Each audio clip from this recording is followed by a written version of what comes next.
welcome back. I'm Carissa, and today we are doing a spring garden tour. And just a disclaimer for some of you professional gardeners, nothing in this garden is done and it's very young. We've only been here a few years.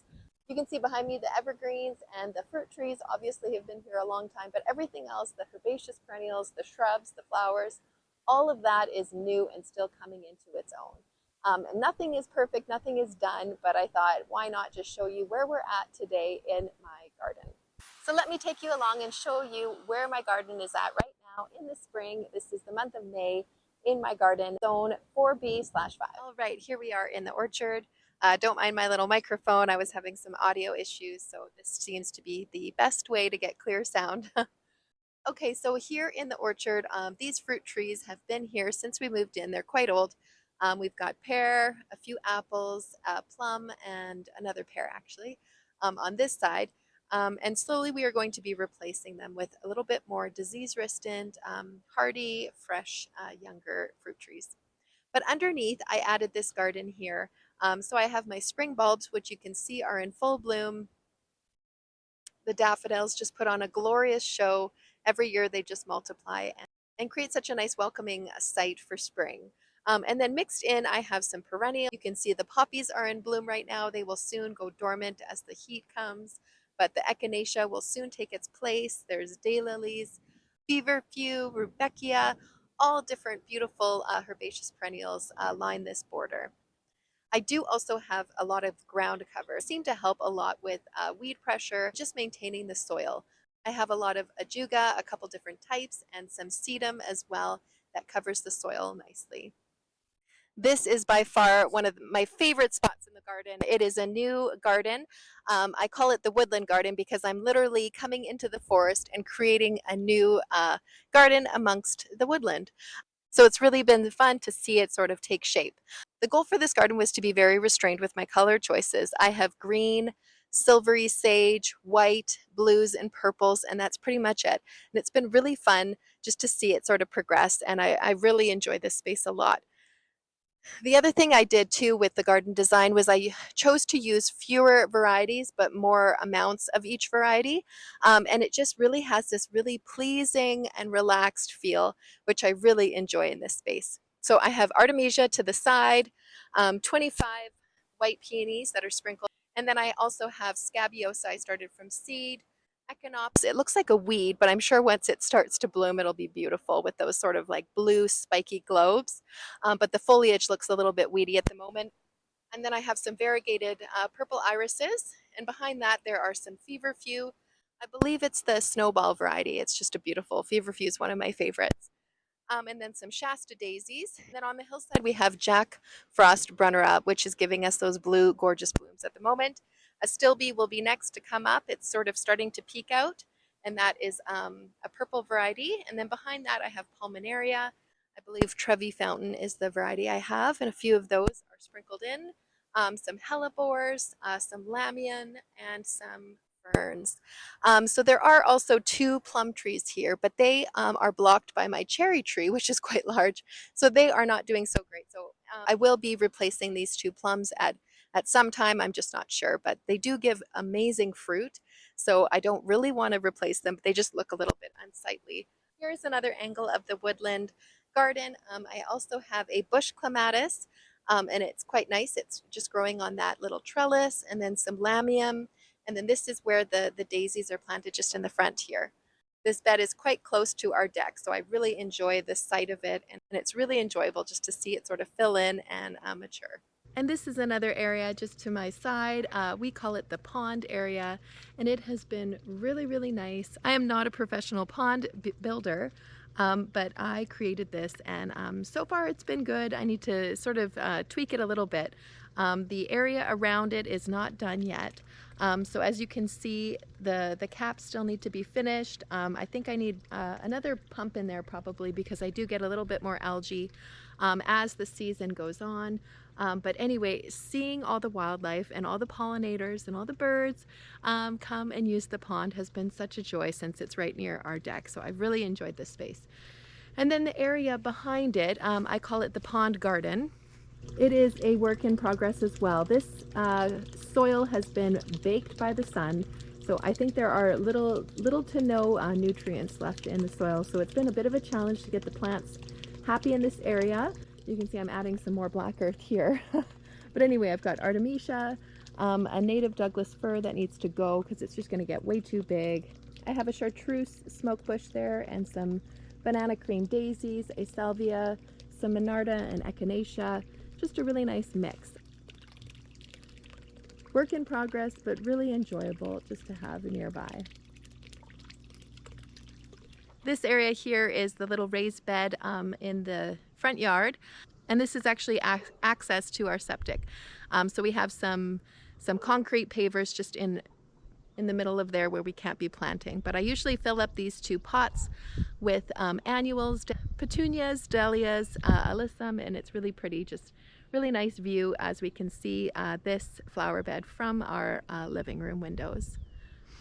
The peonies were here. They are very established. If I were to guess, as they are quite old and they were here when we moved in, I think they're Sarah Bernhardt peonies, but they're just beautiful and prolific bloomers. I also have a bird's nest spruce and 2 dwarf Alberta spruce in this bed. Okay, so I'm going to show you the good, the bad, and the ugly. So this is just in progress. It is a new bed, but behind me there's construction happening for a future greenhouse, which is exciting. I will give you an update soon about that. It's just been a slow start. But anyway, I have some hydrangeas planted behind me, some Annabelle and oak leaf hydrangeas, a burgundy smoke bush, a dogwood, another bush clematis, just a really nice area.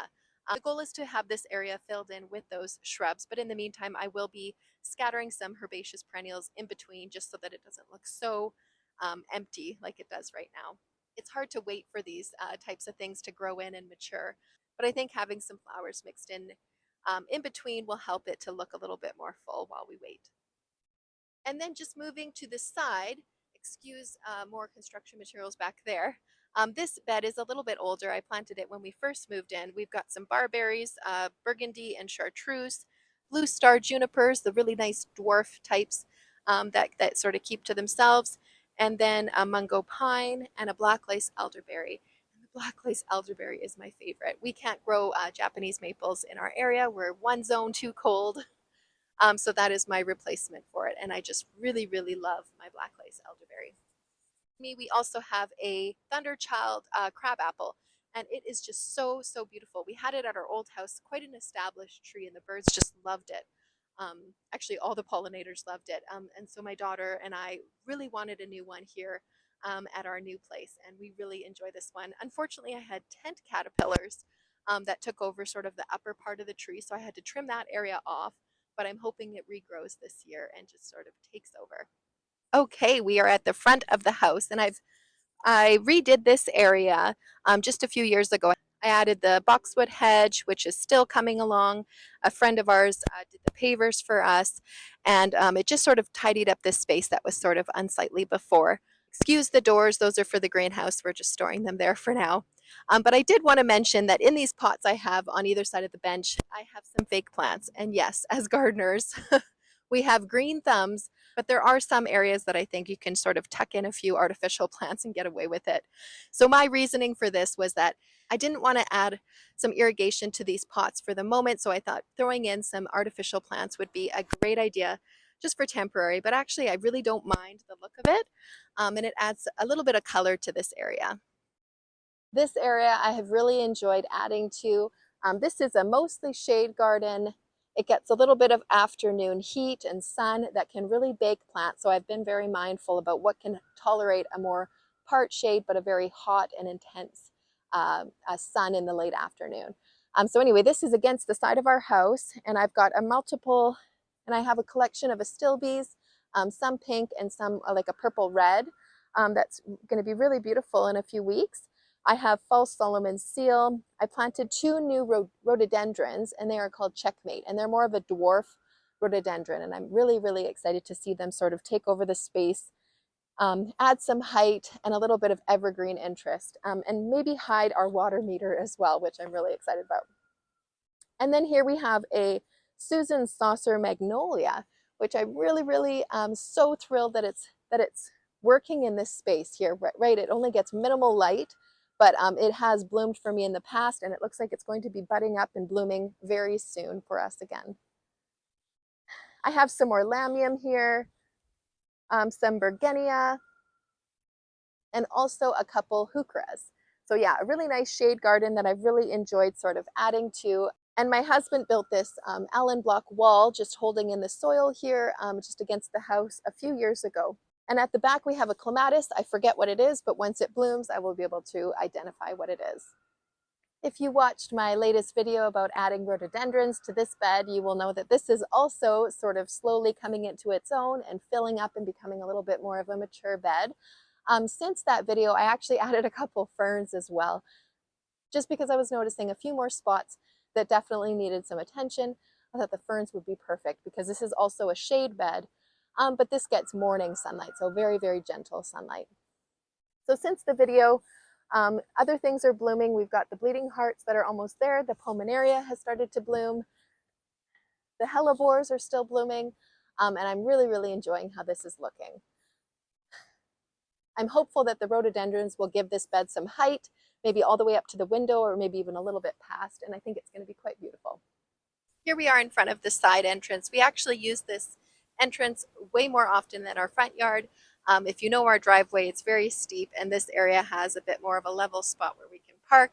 So we use this door, which goes right into our kitchen, which is pretty convenient. I call this the courtyard. So because this area is a little bit protected from the cool temperatures, it holds in a bit of the heat because of the concrete here and the house. I use this area to turn off my seedlings. So behind me, I've got some pots, a collection on each side of the door. And like I said before, I usually plant all my annuals, my petunias, my creeping Jenny, my alyssum, my dracaena, my spiky plant, calabroscia. All the different annuals usually go in the pots around here and the pots around the pool. But I've just arranged them a little bit differently this year, just sort of in clusters of mixed different pot sizes and shapes. And I really like the look so far. And then my milk jugs are just behind me. Most of them are doing quite well. Some of them haven't sprouted yet, which is a little concerning. Usually I have great germination rate with them, but maybe this year was a little bit different for some reason. In my window box too, I have added and put a lot of annuals in there as well. Some of them are going to be vining plants, which I think is going to be quite beautiful, just hanging out of that black box. And then just over here, I have some vegetables that I plant in this little tiered bed, usually lettuce and herbs and things like that, just so it's a little bit more convenient as the door to the kitchen is right here. So I have no excuse to use these for vegetables. I typically don't overplant my planters, so there's not a lot going on right now, but I will definitely keep you posted as they fill in and get a little bit more full. And here's the deck. We just redid this just last year with Cece. It's been really nice to have just a larger deck space. Before we had an old cedar one that was rotting. It was a little bit, and it was shaped a little bit weird, but I'll show you that in another video. And behind me we have the secret garden. This area is really special. When we first moved in the property, it was sort of like actually the book Secret Garden. We didn't know what was in here, what was growing. And as our first spring emerged, all the plants came with it as well. And it was really nice to explore and see what had been planted here before we even came. So here we have an arbor. I made this with my dad. Very rustic, but I think it sort of suits the space. I put some solar lights on there too that I can see actually from my bedroom window at night. Peek out and see the birds enjoying this space. So this is one of the entrances. There is a crabapple here, a lot of native plants like Oregon grape here, junipers, and then a daylily just planted right here. And it's very wild, very untamed, but like I said, the birds really enjoy this area. And I'll also find deer in here as well. So here we have a burgundy maple that's just leafing out and just so stunning. It's quite large too. It provides a lot of shade in this area.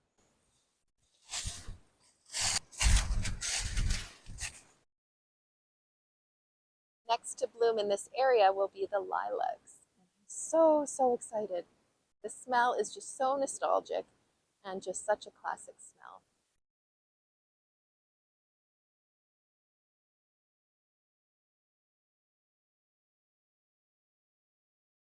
Another large lilac right here. This is a Saskatoon berry, and then a pine, a cypress and a fir, more maple trees. And here's another trail that goes up towards our driveway. It goes between the junipers, and it's getting a little bit narrow.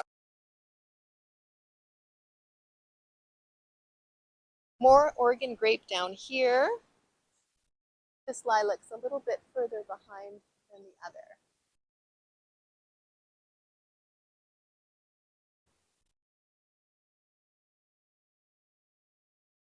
Here is an iris that is getting a bud. And this is a native spirea that has taken over the pathway.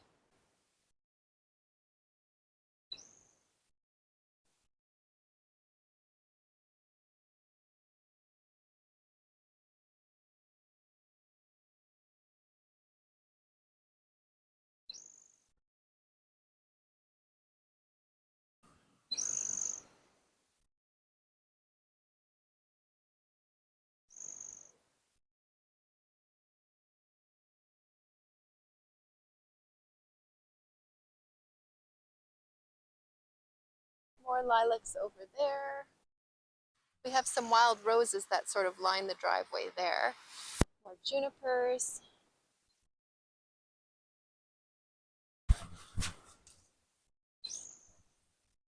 Again, the pathway sort of darts out to this side or this side. This area I've been wanting to sort of section off. I've got this lattice that we removed from another area and then some of these little boards. And I was thinking it would be really nice to put a little nook in here in the shade with just maybe a bench just to sit in and just like a nice little reprieve. Okay, going down this side of the path.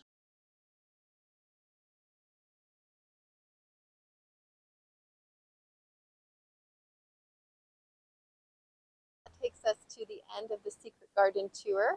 It has, like I said, it's been so nice to have that area just to explore and see what has been planted. And I really enjoy that space a lot. And this is the area I was saying that is going to be the future spot for our greenhouse. It is still under construction. And like I said, I'll put together a video just to show you where we're at and what we've done so far. We've mostly been working on leveling this area and building some Allen block walls.